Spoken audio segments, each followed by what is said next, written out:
مولانا صاحب ته دا زنانه رنګونه کوي د مدرسې دا زنانه وي چې د دوی د اواز ټوله دنیا تقریبا چې دنیا یې نه اوري دا ټوله KPK خو به اوري که نه او ډېرې عجیبه مسلې ترې نه تپوس کوي د زنانه د اواز په حوالې سره دا خو ډېره منع نه ده. نو اصل خبر دا ډېرې مسلې ما داسې راغی چې کور کې موبایل پرې اغوستی هغه زنانه نورو خلکو سره چې کوم دی لړونې اخیستي هغه کور یې پرې اغوستی ولې د دې موبایل د وجې اکثر به د مولیانو صاحبانو وی چې تصویر ویستل ګناه ده.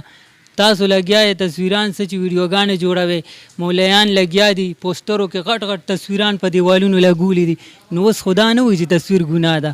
یاره تا ډېره حساسه او ډېره ګرانه مسله دې موږ ته هم جوړه کړه خو الله دې خیر وکړي. حدیث شریف کې راځي چې سخت عذاب به چې کوم دی اشد الناس عذاب یوم القیامة المصورین. حدیث کې راځي سخت عذاب به چې کوم دی الله تصویر والا له ورکوي که نه څوک یې تصویران وباسي.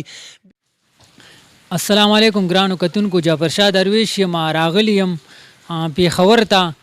دا 400 روډ په علاقه کې موجود یم. دا مولانا صاحب مولانا ساحل جان صاحب را سره په خوا کې ناست دي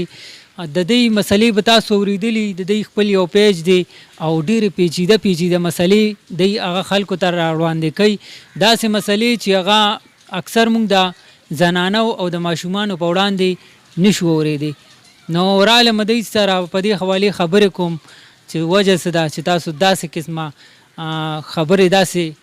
رامحته کوي او داسې وضاحت سره بیانوي. نو بله خبره دا ده د دوی پیج یو 2 ورځې مخکې بل چا خیک کړی دی مطلب دا هغه پیج ته نه بل چا خپل کنټرول کې اغوښتي دي په هغې باندې ډېر زیات فالورز وو دوی پې ډېر محنت کړی او هغه پیج اوس د بل چا په لاس کې دی. دغه حواله باندې هم خبرې اترې کوو دوی سره راځئ چې ملو شو سره. السلام علیکم قاری صاحب څنګه یې؟ وعلیکم السلام ورحمت الله وبرکاتو. اول خو ستاسو ډېره مننه کوم بیا ستاسو د ټیم چې تاسو دومره ټیم یوستو موږ له راغی الله مو خوشحاله کا شکر الحمدلله کرم دی جی. دا راته وایي د سوشل میډیا ته د څونه وخت نه راووتی او دې پیج باندې د څونه وخت نه کار کوي؟ یاره زما خو تقریبا چې 3-4 کاله کېږي چې زه راوتی یم سوشل میډیا ته او زمون خو بس دغه سوچ چې یاره که موږ تاسو وګورو که نه موبایل کې نن سبا فلمونه دي او ډرامې دي ګانې دي او که نه نور شیزونه دي نو ما دا سوچ وکړو چې یاره دې دغه میسج ورکوي او تر اوسه چې کوم ته پکې ښایسته مسایل ورکه او ښایسته چې کوم دی ښایسته پیغام ورکه حدیث بیان که قرآن بیان که نو فایده به وشي که نه کله ته یو سړی ډمتوب کوي هلته به چې کوم دی د یو نیکۍ کار خورېږي نو موږ د هغه وخت نه چې کوم دی دا سوچ فکر وکړو چې موږ خلکو ته ښایسته میسج وکړو ګوره دا نیټ دی نیټ له چې کوم دی ته دې کور کوې نو خامخا ګن به راځي موږ دې ګن د لاندې کېدای چې زموږ یو بیان راشي او تلاوت راشي نو خلکو ته به انشاءالله فایده ورسي د خیره. دا راته وایي دا سوشل میډیا تاسو چې کوم پلیټ فارم او کوم پیج هغه خو نن سبا د بل چا په لاس کې دی زما څونه خیال دی دغه د وجې نه هغه چا خپل کنټرول کې واخیستو چې دا ډېرې پیچیده مسلې به تاسو وړاندې کولې که نه څه وجه کیدی شي؟ نه بس هېڅ پته نه لګي لکه زما مسایل داسې دي الحمدلله موږ ویو چې یو ښه میسج ورسي که نه تاسو به عالمان ګټلي ډېر شیوخ به ګټلي چې هغې مسایل کوي د شریعت په حدودو کې دننه که نه او ډېر داسې مسایل کوي چې هغه موږ اورېدلي نه ټیک شو جی. ما خو لکه دینه مخکې مې یو ملګري سره انټرویو کړله هغه ته مې دا ویل چې مثال هر عالم چې کوم دی مسایل بیانوي خو زمونږ کمزوري او زمونږ چې کوم دی نقصان به ورته ووایي چې موږ رازونه عالمان چې کوم دی هر قسمه مسایل بیانوي که هر متعلق شي که نه نو موږ نه راځو د جمعې په ورځ به عالم چې کوم دی ماشاءالله ښایسته بیان وکړي دا زمونږ شیخ الاسلام به پکې نه ښکاري لکه ته راشه وختي عالم خو ستا دپاره راغلی چې تا ته بیان وکړي ته نه راځي نو څنګه به دا خلکو ته رسېږي نو موږ دا عزم وکړو چې راشي د سوشل میډیا په یو لار باندې خلکو ته چې کوم دی فایده ورسوو د خیره.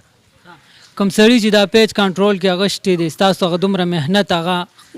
ضایع کېږي تقریبا څه ویل غواړې هغه ته غوسه خو به یې ورته ډېر؟ یاره جانس بھائی ته که زما دغه انټرویو ورسېږي هغه ته زه دقه وایم چې هلکه زما ستا ذاتیات به څه و چې ته دومره راغې او ما نه د پیک چې کوم دی هیک کو البته زه به دومره دا ویم چې هغه ما پسې یو ویډیو وکړه ما هغه پسې وکړه نو بس بنګه د الو به چې کوم دی ګرمه شو لکه داسې ده چې ما پسې روزانه چې کوم دی ملګري ویډیوګانې کوي که نه زه خو هر چاته جواب نه شم ورکولی ګوره چې سپی چې چل کوي نو بیا به چې کوم دی مثال په کاڼي تول نور هم زیاتېږي بس په لاره به تېرېږي دي نو دې د وجې نه چې کوم دی هغه ما پسې ویډیو ما هغه پسې ویډیو کړله بس لانجه جوړه شوه بیا چې زه خبرېدم ما چې ویډیو اپلوډ کوله بیا هغه هیک کړی او ځان ته چې کوم دی اړولی دا جانس دی کار څوک دی ډېر بد یې کړي ځکه کاري صاحب پې ډېر محنت کړی او دغه پیج یې زرګونو ته فالورز ته رسولی و ته تکړه شه خپل پیج جوړ کړه د زیرو نه بیا دغې ته ورسوه بیا به زه ومنم. ها کاري صاحب یو مسله ده چې د ډېرو خلکو په ذهن کې راځي صفا وینا ده اکثر به د مولیانو صاحبانو وی چې تصویر ویستل ګناه ده تاسو لګیا یې تصویران څه چې ویډیوګانې جوړوي مولیان لګیا دي پوسټرو کې غټ غټ تصویران په دیوالونو لګولي دي نو اوس خدا نه وایي چې تصویر ګناه ده یاره تا ډېره حساسه او ډېره ګرانه مسله دې موږ ته هم جوړه کړه خو الله دې خیر وکړي حدیث شریف کې راځي چې سخت عذاب به چې کوم دی اشد الناس عذاب یوم القیامة المصورین حدیث کې راځي سخت عذاب به چې کوم دی الله تصویر والا له ورکوي که نه څوک تصویران وباسي بیا علما به کې راغل باغي چې کوم دی بس خبرې اترې جوړې کړي چا بل د موبایل تصویر نه دی چا بل چې د موبایل نه بار راو دا تصویر دی او چا څه نو بعضې علما چې کوم دی دې لپاره دغه جواز ورکړو چې موبایل کې که چېرته تصویر وي که نه نو دا جایز دی ځکه که موبایل کې دننه ویډیوګانې وي که نه ته ورسره مونځ کوې دا مونځ هم کېږي وګوره ما یو ملګري هغه ورځ تپوس وکړو چېرې ما تصویر لګولی د موبایل په شا باندې مونځ کېږي که نه ما ورته ویل نه کېږي ولې مې بوت دی که نه تا په موبایل شا باندې لګولی خو د تقوا خبره دغه ده د تقوا خبره چې تاسو د تصویرانو نه چې کوم دی ځان وساتئ او ځان چې کوم دی بچ کوئ ځکه نن سبا د معاشره کې چې کوم دی تصویر او څوک ګناه نه ګڼي کله چې ګناه عامه شي که نه بیا څوک ګناه نه ګڼي نو کوشش ما هغه ملګرو ته وکړم چې دې نه چې کوم دی ځان وساتي دې نه خو ځان ساتلی کېږي هم نه نو خپل کوشش وکړي انشاءالله نور د الله ته څه منظور هغه به کېږي د خیره دا راته وایي دا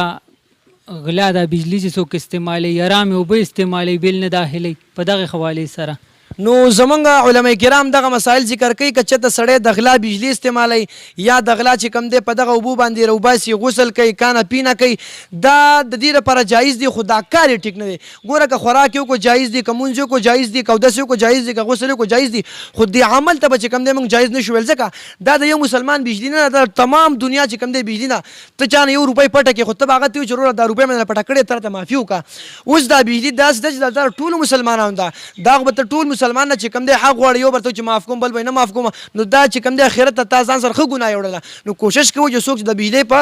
دغه غلا کې ګیري توبه ترې وباسئ او معافي د الله نه وغواړئ الله هم انشاءالله معاف کړي د خیره بله مسله دا ده استاد جي چې FM ریډیو باندې اکثر یو پروګرام کېږي د 2 نه 3 پورې د هغې کې اکثر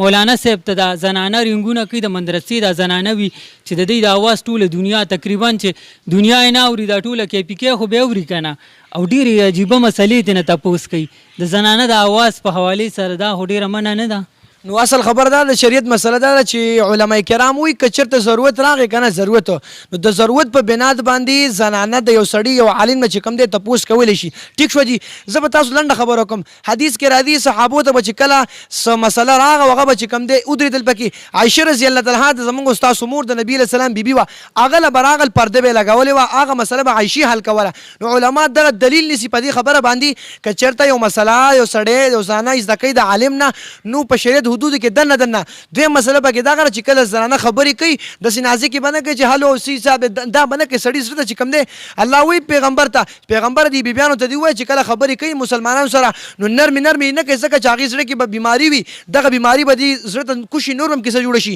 نو سختې سختې خبرې به کوي علما دا وایي که چېرته یو زنانه د مسلې تپوس کوي د عالم نه نو د شریعت په لحاظ کې دننه او سختې مسلې تپوس کوي نور که څه مسله هغه نو جایز دي نور هسې بېڅه جایز نه دي د خیره سره قاري صاحب دا راته وایي دا چې کومې سختې مسلې دي دا کومې پیچیده دا ته داسې وضاحت سره بیانې آیا چې دا کومې زنانه زده کول غواړي هغوی خو خپلې مدرسې ته هم تللی شي د استادانو نه تپوس کولی شي او تاسو ورته داسې په سکرین راولئ نو زه خو به دا هم وایم ستا خبره ماشاءالله ډېره ښایسته سوال دې وکړو نو په سوشل میډیا چې داسې قسمه ویډیوګانې تاسو وګورئ ټیک ټاک راغه الفحاشي راغه د هغه باوجود چا څه مونه ویلې که نه د هغې مخنیوی پکار دی موږ په دې طریقه باندې د هغې مخنیوی کوو موږ وایو چې دغه مسایل موږ بیان کړل دې نه پس به انشاءالله موږ دا کیسه الټه کړو نو دې د وجې نه چې کوم دی مثال دا خلک څوک بیانونه خو ګوري نه نو چې دغه بیان ووري د عالم خوښ کړي دې نه پس به چې کوم دی انشاءالله نرمې ښایسته په اخلاقو دایره کې دننه د انشاءالله موږ خلکو ته میسج ورکوو انشاءالله دا راته معاشره کې نن سبا چې دا کم بګاړ شروع دي دا کم سوشل میډیا باندې او د موبایل سره کم دا راتلونکي نسل برباد شو په دې کې څه ویل غواړي نو اصل خبردار ده د انګریزو یو فتنه وا یو جالو دا چې کوم دی کامیاب شو چې مسلمان په یو شي کې چې کوم دی مبتلا کو موبایل ول راويستو بس مسلمان چې جمع ته مولاړي کنه غینه مخکې به یو موبایل وګور چا خورنګ نه کړي چا خو میسج نه کړي د دې بل والا پوښوي که سبق د کینی پهله موبایل لاوالي که قران د کینی پهله موبایل لاوالي چا الګ چارینګ کړي کو که تاسو لري بس رنګ برتو کې رنګ بدل راشه आवाज ته لګولې بس دا معاشره کې دا فتنه مرنو هغه ملګرو ته بویم څوک چې د موبایل استعمال کوي چې موبایل استعمال کوي خو ښایسته میسج ورکوي ملګرو ته، ښایسته چې کوم دی یو نصیحت ورسوي. داسې مه کوئ تاسو موبایل استعمالوئ خلکو ته شر خوروئ او فساد جوړوئ، دې نه چې کوم دی لوی لانجې جوړېږي که نه. نو دې کې چې کوم دی تلاوتونه اورئ، دغه ایپس د قرآن راوتي هغه پکې ډاونلوډ کا، خیر خور کا، یو ښه بیان چاته ولېږه، خپله یې وره. ماشومان ته نن سبا خو په کورونو کې موبایل دي که نه. دغه موږ به ډېرې مسلې ما داسې راغی چې کور کې موبایل پرې اغوستی دی، هغه زانه نورو خلکو سره چې کوم دی لېړونه یې اخیستي دي، هغه کور یې پرې اغوستی دی. ولې د دې موبایل د وجې نه چې احتیاط نه دی کړی، په زانه چې کوم دی نظر نه دی اچولی، بچو مې نظر نه دی اچولی. دغه بچي سبا راپاسي بیا به دمر شي، پلار ته چې کوم دی ډز وباسي مړ کوي. ولې؟ خو هغې دلته معاشره چې کوم دی ګندی هغه نظر یې پې نه اچولی. نو ټول ملګرو ته یم چې موبایل استعمال کوي خو په ښایسته طریقه باندې. کاري صاحب دا راته وایي د خاندان په زنانو کې چا سره لاس ملاول پکار دي او چا سره نه؟ ماشاءالله ډېره ښایسته تپوس هم وکړو. خاندان کې چا سره لاس ملاول چا سره نه. ګوره حدیثو کې راځي که نه کومې زنانه سره چې ستا نکاح کېږي ته به هغې سره لاس ته ملاوې. ګوره خور شوه مثال، دغه شانتې مور شوه، دغه شانتې ورېره خورزه، دې سره که ته لاس ملاوې دا جایز دی، ځکه دې سره ستا نکاح نه کېږي. دویم چې کوم دی یو سړی واده وکړي ښینه به راشي دی به سره لاس ملاو کړي، دغه شانې سړی واده وکړي خپل خپلوان د هغه زنانه خپلوان به راشي دا به سره لاس ملاوي، دا چې کوم دی حرام دی، مبتلا ده. دویم دا په موبایلو به حرامو چې کوم دی مبتلا وي دا حرام دي. لنډه مسله دغه را چې کوم سړي د کومې زنه سره نکاح کېږي د هغې سره لاس ملاول، خبرې کول، ناسته پاسته کول، دا ټول چې کوم دی حرام دي. دا راته وایي یو جینۍ داسې ځای کې ورکول چې هغې هلته زړه نه وي، آیا په اسلام کې دا جایز دي؟ ګوره شریعت دا وایي که نه کله چې هلک او جینۍ له واده کوي نو دا به کف برابر کف دې ته وایي چې د عالم لور د عالم له به ورکړي، د ترکان لور د ترکان له به ورکړي. که چېرته د عالم راپاسي او ترکان له لور ورکړله نو د عالم لور خو ټول عمر چې کوم دی مدرسو کې لوی شوي او مدرسو سیستم برابر کړی. دلته به ترکان ته چې کوم دی دا میخونه ټکوي، دلته به معاشره برابرېږي نه، درس دروس به کور کې به چې کوم دی لانجې وي کونجې وي، کله به سړی پې زوروري او کله به چې کوم دی ښځه پې زوروري. نو شریعت وایي کله چې واده کې زویله یا جینۍ له واده کې کف برابروالی، عالم د عالم نه، ترکان ترکان نه، نو داسې چې کوم دی ورکی نو بیا وروستو مسایل او دغه زندگی بیا ښه پاس کېږي انشاءالله. ټیک شو. اخره کې کتونکو ته څه پیغام ورکول غواړئ؟ نو کتونکو ته به دغه ووایم چې زموږ څومره مسایل تاسو ګورئ، الله تاسو خوشحاله باساتي انشاءالله. چې کوم ملګري موږ سپورټ کوي نو هغې دې الله جزای خیر ورکړي چې څه قسمه مسلې به انشاءالله تپوس کولی شئ. نو که بعضې ملګري دا و چې دې داسې خطرناکې مسلې بیانوي نو انشاءالله دې نه پس به داسې قسمه غلطې مسلې یا داسې ساریام خبرې کول پکې نه راځي. انشاءالله اشارې به کوو چې ډېر ضرورت نه وي که نه، اول خو به کوشش دا کوو چې ملګری پرسنل کې پوهېږو که نه، او نور که څه مسله راته انشاءالله بیا به حل کوو د الله فضل کرم سره. او انشاءالله بس الله تاسو خوشحاله باساتي، الله استام قدر وکړي چې تاسو ډېر قیمتي سوالونه وکړل. جزاک الله. ډیره مننه مینوالو. په دغه اخیری پیغام سره چې کوشش کوي د دې سوشل میډیا استعمال په صحیح طریقه کوي، ځکه چې د انسان د مرګ ژوند پته نه لګي. مونږ به سبا نه یو په دې دنیا کې او زمونږ هغه ویډیوګانې به خلک ګوري، نو که مونږ چېرې صحیح استعمال کړي نو هغه به خلکو ته پیدا ورکوي، او که چېرې غلط استعمال مو کړي نو هغه به الټه مونږ ته د عذاب ذریعه جوړېږي. په دغه سره مونږ ته راکړئ اجازت. ښاد او آباد بریالي اوسئ. د لوی الله په امان.